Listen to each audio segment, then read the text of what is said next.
যে ভাই এই যে আপনার যে বিপিএল দিয়ে শুরু করে বিপিএল আসছে, আপনি সিলেট টাইটান্সের উপদেষ্টা, সব কিছু মিলিয়ে বিপিএলটা এখন পর্যন্ত আপনি কেমন দেখছেন আর কি? না, বিপিএলটা তো হচ্ছে আমাদের বাংলাদেশের একটা গর্ব। আর এটা তো সম্ভব ভালোই লাগতেছে। আমি এই বিপিএল এর একজন পার্ট অফ দ্য টিম, একজন বিপিএল এর একজন সেবক হিসাবে অসম্ভব ভালোই লাগতেছে।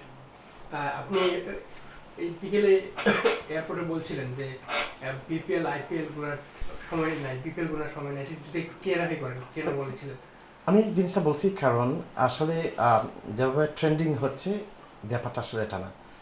আমি বিপিএল এর মানটা নিয়ে কথা বলতে চাচ্ছিলাম, কারণ যে আপনি দেখেন আমাদের যখন বিপিএলটা ওপেনিং সেরেমনিতে আমাদের কিন্তু কোনো ট্রফি ছিল না। আপনি যদি এরপরে যদি দেখেন, আমি একটা ফ্রাঞ্চাইজের কিন্তু মালিকও নাই। আমি নাম ধরতে চাচ্ছি না, যে কোনো একটা ফ্রাঞ্চাইজের আপনারা জানেন তাদের মালিকও নাই। তো আমরা কিন্তু বর্তমান 21st সেঞ্চুরিতে আমাদের ইয়াং জেনারেশন, বিশেষ করে আমাদের বাংলাদেশের ছেলেরা, তারা কিন্তু ছেলেমেয়েরা কিন্তু ক্রিকেটের প্রতি অনেক আবেগী। সেই আবেগের জায়গা থেকে আমিও কিন্তু একজন আবেগী ক্রিকেট প্রেমী। তো আমাদের যে ব্যবস্থাপনাটা, এটা কিন্তু প্রচণ্ড দুর্বল। আমি আমার সেই জায়গা থেকে আমার মনের আবেগে যে কথাটা বলতে চাচ্ছিলাম, যে আমরা আইপিএলটাকে একটু ফলো করেন, আপনার যদি মানে ওয়ার্ল্ডের অন্যান্য, শুধু আইপিএল দিয়ে না, অন্যান্যদেরকে ফলো করেন, তাদের সাথে যদি কম্পেয়ার করেন, আমরা কিন্তু অনেক দুর্বল। সো এই জায়গাটাকে উন্নত করার জন্য, আমাদের মানটাকে উন্নত করার জন্য আমি এই কথাটা বলছি। এবং আজকে আবারও বলি, যদি এই বিপিএলকে উন্নত করার জন্য তাদের যে কোনো সহযোগিতা যদি প্রয়োজন হয়, আমি ফাহিম আমার পক্ষ থেকে অবশ্যই সহযোগিতা করব।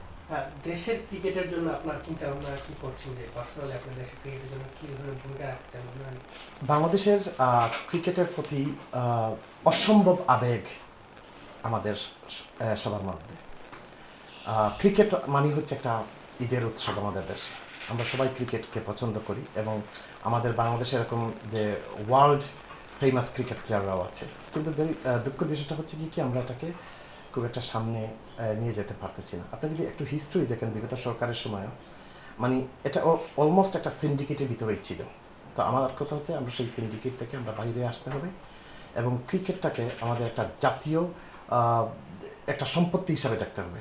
এবং সেই জায়গা থেকে আমার মতো একজন ক্ষুদ্র মানুষ যতটুকু সহযোগিতা করতে হয়, যদি আমার কাছে যদি যদি বিপিএলের কোনো সহযোগিতা লাগে, বাই অল মিনস আমি সহযোগিতা করব।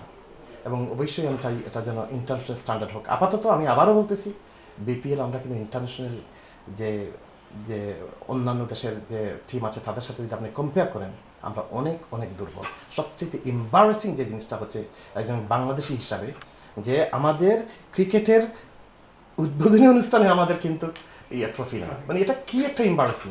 এটা পুরো ওয়ার্ল্ডে আমাদেরকে নিয়ে হাসতেছে সবাই।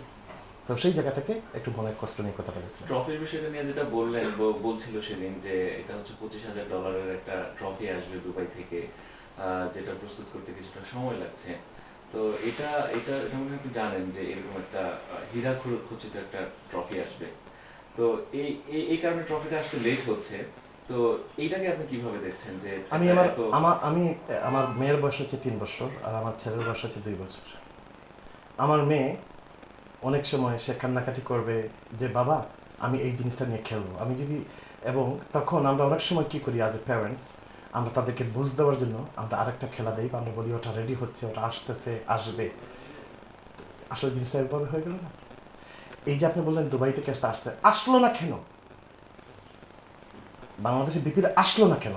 এটা তো আসতে পারতো। তা আপনি কেন প্রিপারেশন, আপনার প্রি অ্যাডভান্স একটা প্রিপারেশন নিচ্ছেন না? তার মানে হচ্ছে আমাদের যে আমাদের অর্গানাইজ টিমের দুর্বলতা আছে, তাদের ব্যর্থতা আছে সেই জায়গা থেকে।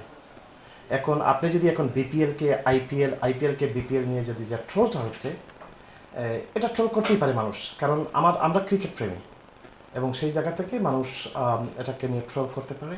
বাট আমি আমার জায়গায় আমার যে মিনিং, যেটা আমি মিন করছি সেটা আমি আপনাদেরকে বললাম। আমি